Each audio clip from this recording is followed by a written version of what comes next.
perkenalkan nama saya Rini Sulstawati. Saya Adi Rahmanadia. Saya Siti Afika Yusyananda. Saya Indah Aziz.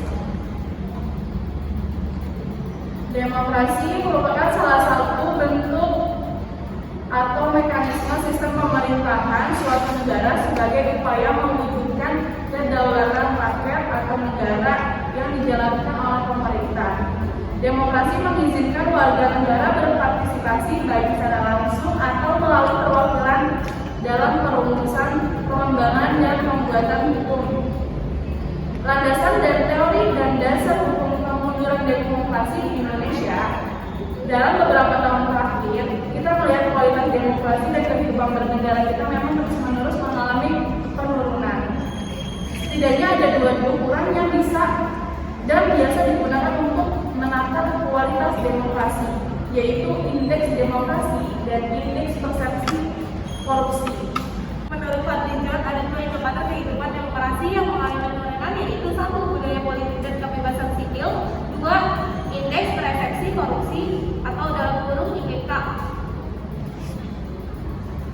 Contoh kasus dari kemunduran demokrasi di Indonesia. Gejala tentang tanda-tanda terjadinya kemunduran demokrasi atau regresi di Indonesia terus menjadi perhatian lembaga kajian demokrasi dan aktivisme masyarakat sipil, Public Virtual Research Institute. Ketiga aspek yang menjadi sorotan itu adalah penyusunan ruang publik masyarakat sipil dengan mempersempit ruang politik, ruang terhadap persepsi yang menyebabkan kehilangan untuk opsi politik.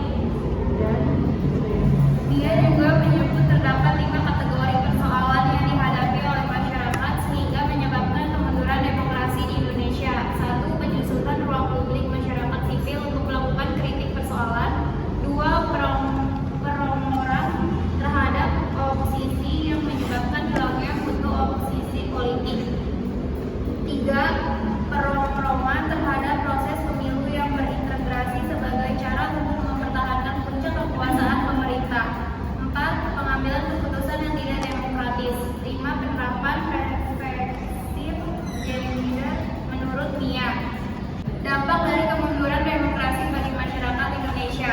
Dampak dari kemunduran demokrasi itu misalnya hak-hak dan kebebasan sipil masyarakat, kesempatan untuk berpartisipasi dalam politik, dan ruang untuk diskusi publik yang kritis itu terkikis. Sementara itu, Ashabati, Direktur Yayasan Lembaga Bantuan Hukum Indonesia (YLBHI), berpendapat terkikisnya demokrasi dapat terlihat dari tidak dilibatkannya rakyat dalam pembangunan skala besar.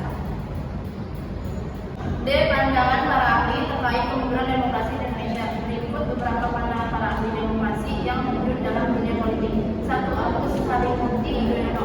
Menurutnya ada beberapa aspek kemunduran demokrasi, salah satunya merajalela politik uang hingga politik identitas.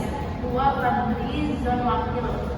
Ketua Umum Partai Gerindra Fadlizon menilai selama tahun 2021 ada sejumlah indikator kemunduran demokrasi sekaligus yang terkonsolidasinya kekuasaan oligarki di Indonesia. Penilaian ini disampaikan Fadlizon seiring dengan berbagai laporan yang menunjukkan terus merosotnya indeks demokrasi di Indonesia, termasuk ancaman kembalinya otoritarianisme. Dia merujuk salah satunya pada catatan buruk dari Demokrasi Report 2021 yang dirilis Freedom Institute. Mengatasi dan melawan kemunduran demokrasi di Indonesia. Salah satu hal terpenting dalam pelaksanaan demokrasi kita harus manusiawi, karena secara filosofis prinsip demokrasi adalah menerima dan menampung suara yang mayoritas dan minoritas guna mewujudkan masyarakat yang adil, makmur, dan beradab. Cara metode yang tepat dalam mengatasi kemunduran demokrasi di Indonesia adalah: 1. Negara harus memenuhi keinginan atau suara rakyat. 2. Pemimpin harus ditentukan melalui pemilihan umum yang sepenuhnya melibatkan kehendak rakyat. 3. Musyawarah guna mencapai mufakat merupakan prinsip utama demokrasi dan juga harus dilakukan secara bertanggung jawab.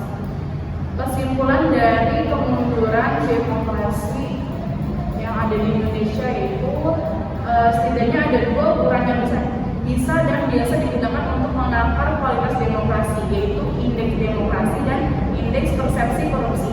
Pemimpin harus ditentukan melalui pemilihan umum yang sepenuhnya melibatkan kehendak rakyat atau kata kuncinya adalah legitimasi. Musyawarah guna mencapai mufakat merupakan prinsip utama demokrasi dan juga harus dilakukan secara bertanggung jawab. Karena dengan demikian, masyarakat dapat saling berharap dengan tetap menjaga kerukunan dan stabilitas sosial politik.